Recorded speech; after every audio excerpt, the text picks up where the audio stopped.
Fala galera, beleza? Meu nome é Kevin Gomes e você já sabe, né? Esse é o Medicina Resumida. A aula de hoje a gente vai entrar num daqueles que é um dos temas mais procurados pelos alunos, nervos cranianos. Mas para a gente entender melhor eles, a gente precisa saber também da sua origem, no caso, o tronco cerebral. Como é um tema muito extenso, eu preferi dividir em 3 partes. E a aula de hoje a gente vai começar falando sobre o mesencéfalo e sobre os pares cranianos que são originados dele, além do primeiro e segundo pares, que vão ter umas peculiaridades que a gente vai ver no vídeo. Beleza, gostou do assunto? Prepara o café e vamos embora.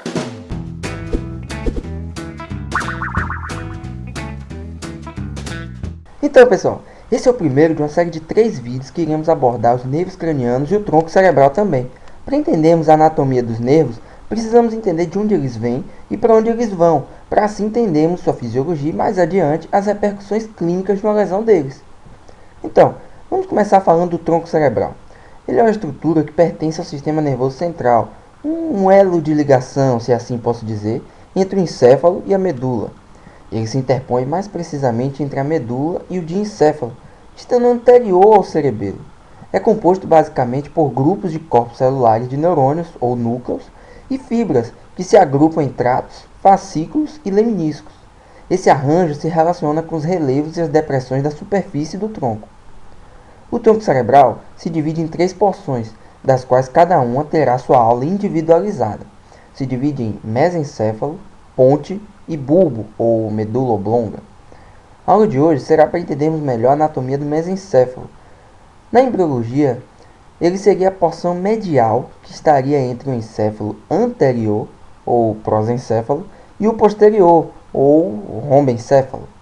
Se divide da ponte pela comissura anterior e é atravessado pelo aqueduto cerebral, que vimos no vídeo anterior como um canal que comunica o terceiro e quarto ventrículos. Ele possui particularidades anatômicas que lhe conferem uma singularidade no tronco cerebral.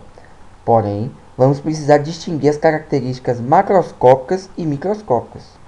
Vamos às macroscópicas. Na porção anterior, é possível visualizar 2 feixes de fibras, os pedúnculos cerebrais, que seriam fibras corticofugais do encéfalo.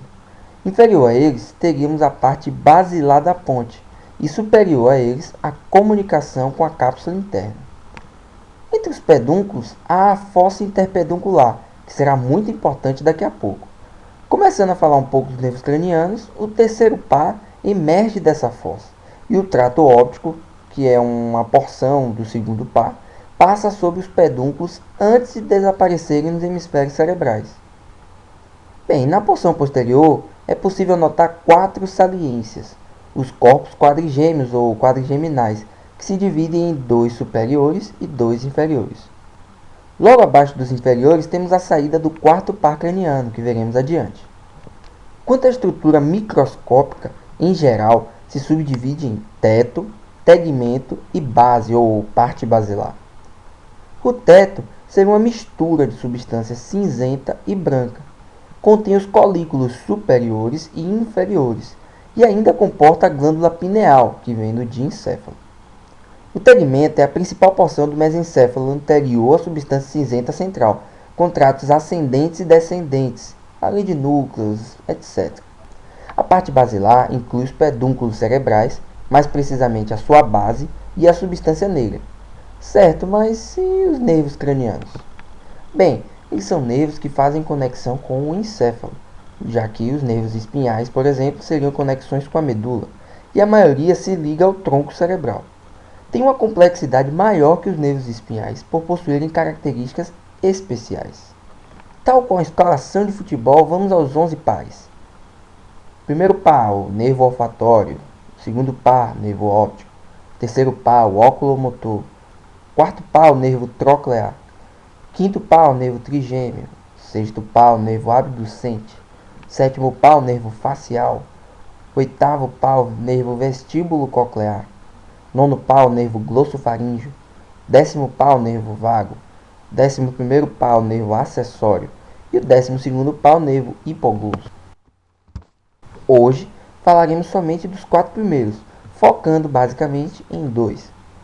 O nervo olfatório, o primeiro par, vem de numerosos pequenos feixes vindos da região olfatória de cada fossa nasal.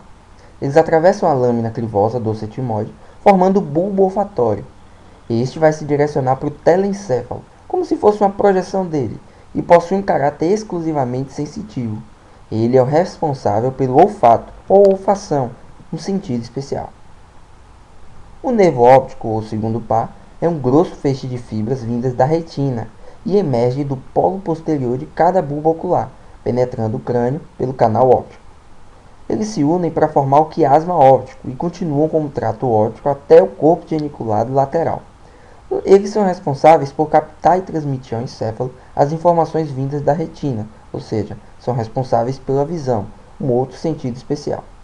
Mas maiores detalhes sobre esse sistema a gente vai ver numa aula especial que a gente vai ter sobre a visão mais adiante.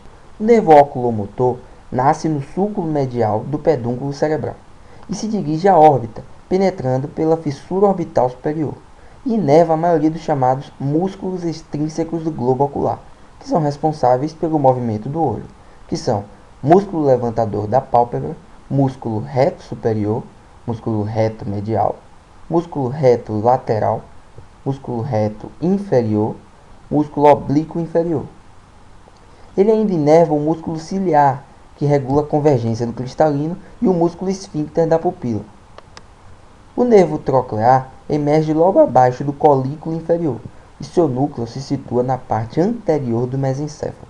Os axônios se curvam pela substância cinzenta, cruzando o véu medular e emergem na face posterior do mesencéfalo. Ele inerva o músculo oblíquo superior do bulbo ocular. E ele é o único nervo craniano que emerge pela face posterior do tronco cerebral, além de ser o único a cruzar antes de emergir do tronco cerebral. Assim, lesões de seu núcleo provocam paralisia do músculo oblíquo superior contralateral. Lesão do nervo distal da sua emergência no tronco cerebral geram paralisia ipsilateral. Basicamente, os movimentos que o terceiro e quarto pares fazem são movimentos extrínsecos do olho, ou seja, a movimentação do globo ocular. E, basicamente, o músculo oblíquo superior promove 3 movimentos. Movimento de intorsão, que é quando o olho está abduzido, abaixamento, quando ele está aduzido, e auxilia também na abdução, como eu falei no primeiro tópico. Ou seja, uma paralisia do terceiro ou do quarto par provocam clinicamente o sintoma de diplopia, ou seja, a visão dupla. Sendo do terceiro par, ele provoca também a queda da pálpebra, a chamada ptose palpebral, além de poder provocar, a depender do segmento muscular cometido, a diplopia, chamada visão dupla. Sendo do quarto par, promove a diplopia vertical, que é a chamada visão dupla voltada para baixo, ou seja, uma distorção vertical das imagens. Tranquilo? Mas uma aula melhor sobre movimentação ocular a gente poderá falar depois que a gente falar do sexto par craniano, em uma outra aula que veremos adiante. Beleza? Hoje então entendemos a primeira parte do nosso time. A gente conheceu o primeiro par, o segundo par, o terceiro e o quarto pares cranianos. Um vem do telecéfalo, o outro do diencéfalo e 2 do mesencéfalo. E na próxima aula a gente vai ver os que emergem da ponte. Beleza? Então é isso, galera. Ficamos por aqui hoje. Espero que tenham gostado do vídeo. Se gostaram, clique em gostei. Se tem críticas, sugestões, comenta aí abaixo. Não se esqueça de se inscrever no canal, beleza?